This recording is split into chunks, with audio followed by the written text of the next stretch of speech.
Hello and welcome to another episode of the Cellcast, the animated series. Joining me today is a man who's got to fight for his life, Jacob. Well, you gotta do what you gotta do, right? Pretty much. Why, thank you. I'd like to introduce our co-host, a man. Why would you believe took it? Welcome, Drew. Well, he did say he needed that guy's arm. It was confusing, but I thought, sure, I'll go get it, and otherwise we won't escape from this prison. Wait, that might be somebody else. Yeah, different story. Might be a different raccoon. Yeah, different franchise. Perhaps. Maybe. He doesn't have a tree friend with him, does he?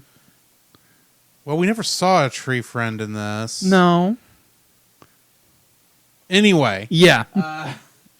So today we are reviewing Thundercats 2011 Season 1 Episode 19, The Pit. Tell us about this one, Jacob. When the Thundercats enter a city of dogs in search of allies, they are surprised to find that a cat is the star attraction for a gladiator arena known as the Pit. Panther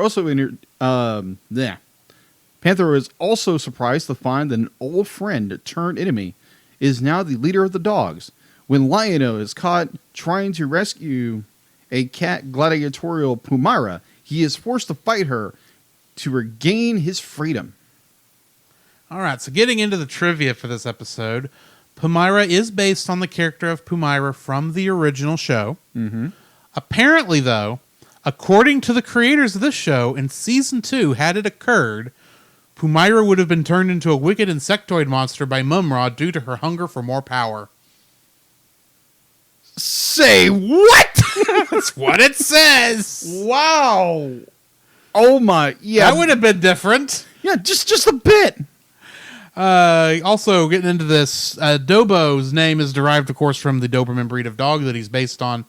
Dobo shares an uncanny resemblance to the character known as the Doberlord, featured in the Thundercats Wildstorm comics, published Dogs of War 5-part comic series. Mm-hmm. Also, Dobo appears to be somewhat similar in appearance to the original 1980s series character known as the Demolisher.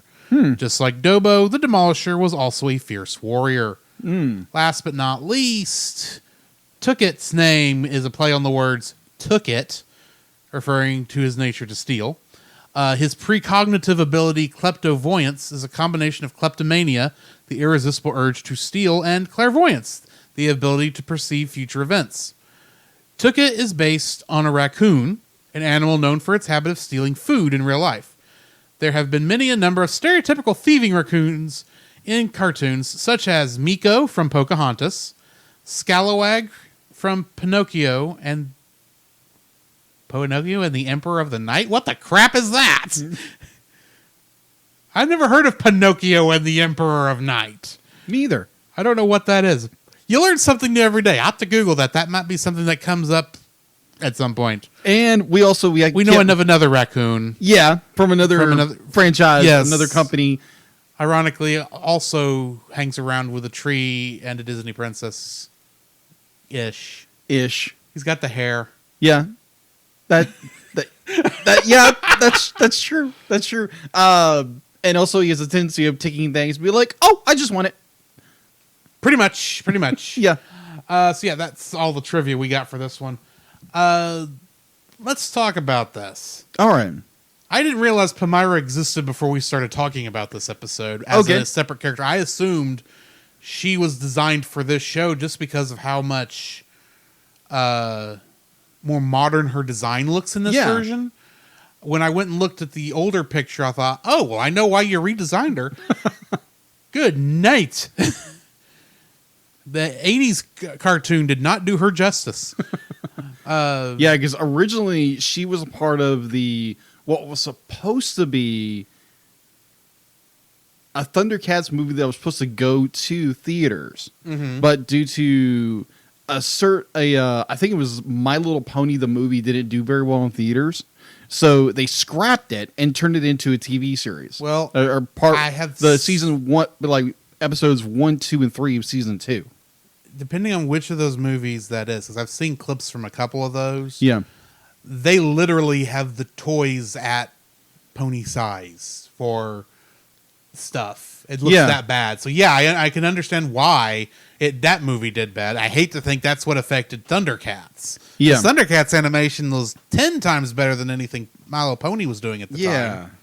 All right, so Pumira was originally supposed to premiere in the Thundercats Ho the movie, which was unfortunately transformed into the first 5 seasons of the season 2, I believe. First 5 episodes of season 2? Yes, thank you. My words escape me. But apparently they were going to turn. Originally, it was supposed to be a movie. It was supposed to go to a theatrical film. But when the animated TV series GoBots Battle for the Rock Lords and My Little Pony the movie bombed the box office, it ended up being released as a 2-hour TV movie, which was later split into 5 parts for the television series. It's almost like if those other shows had actually put effort into their movies, we might have actually gotten a Thundercats movie. Yeah. And oddly enough, we were supposed to get one in 2011. Which is all weird because none of... I know GoBots at the time was not owned by Hasbro. No. But Pony was. And I kind of have to wonder why a movie that's owned by another toy company affected this one, because it's still animated kids movies. They still do well. Yeah. But anyway. Yeah, oddly enough, because they were supposed to be a CG movie that came out in 2011, but they scrapped it to make this show. In which, if you've ever seen I'm kind of glad they didn't try to do this in 2011 CG. Yeah, it's very awkward. I mean, it looks cool, but it's so weird. But at least it's not as bad as Thundercats Roar. Anyway. Yeah, exactly.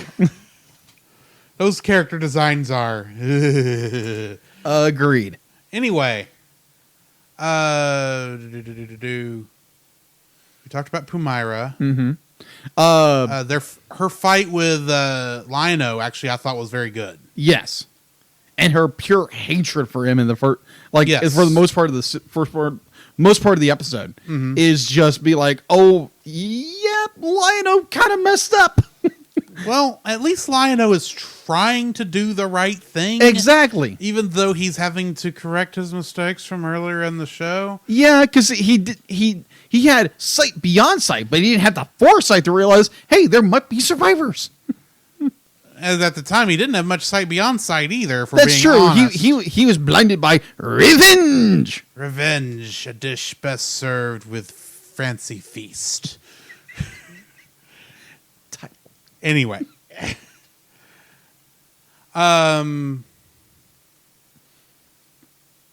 So admittedly, as soon as they said they were going to go talk to Dobo and Panthro was acting like he was angry, I was like, okay, they were friends. Yeah. That trope is so played out that I just saw that coming from about a mile away. And then, of course, Wily Kit and Wily Cat go do their thing. Yeah, they get into a competition with a raccoon over theft. Which is never a good idea. But can I just point out something? Tuckett claims he needs these 3 items because he doesn't know why he needs them, but he knows if he steals them, he will use them. But the only reason he had needed to use those items was because he had the kids steal those items. Otherwise, those 3 people they stole from would not have attacked them. Yeah. So what was the point? In order for him to escape? From what? He could have left right then before they stole anything. That is so true. I mean, does Tuckett come back? I think that's a good question. Let me look here. He's got one other episode, the Forever Bag, which is 2 episodes from now. Okay. If I'm looking at this right. Yeah, 2 episodes from now. It'll be next Monday. Okay. I think. But if I've done my math here correct. There we go. I mean, he's an interesting character. He's got... This is one of those reasons where I wish we had gotten a second season. Besides the fact we want more Thundercats, Yes. it really does feel like they introduced him here so they could really use him later. Yeah, I agree. And we only apparently get 2 episodes with Tookit, so we will never truly understand the power of kleptovoyance. No. Unfortunately. Yeah, that is true. It is kind of a sad day. And this episode does end on a cliffhanger where they're heading towards a mountain to go rescue all the other cat slaves. Yeah. This is the 3rd time we've actually had a to be continued, essentially. The others being Trials of Lino, and really it wasn't a part 2. It was just the next. It was a part 2 would have been the not brothers. What was the one right before Trials of Lino? New Alliances. Yeah, New Alliances. Yeah, New Alliances was the other part 2. Mm-hmm. But that wasn't really a part 2, as that was just we're reminding you what happened last half season, so you can jump into this half season. Mm-hmm. So yeah, it was interesting. Mm-hmm. It was a good episode. Oh yeah, Very good episode. I feel like we haven't really given it its full due because of things, but anyway. Yeah, it's a great episode. It's a thoroughly enjoyable. Yeah, and you can jump into this one, I think, without having seen a lot of others. It's for the most part. Maybe see if you've seen Omens. Then you could probably jump into this because obviously some time has passed and you'll understand. Oh yeah, Thundera got destroyed. Yeah.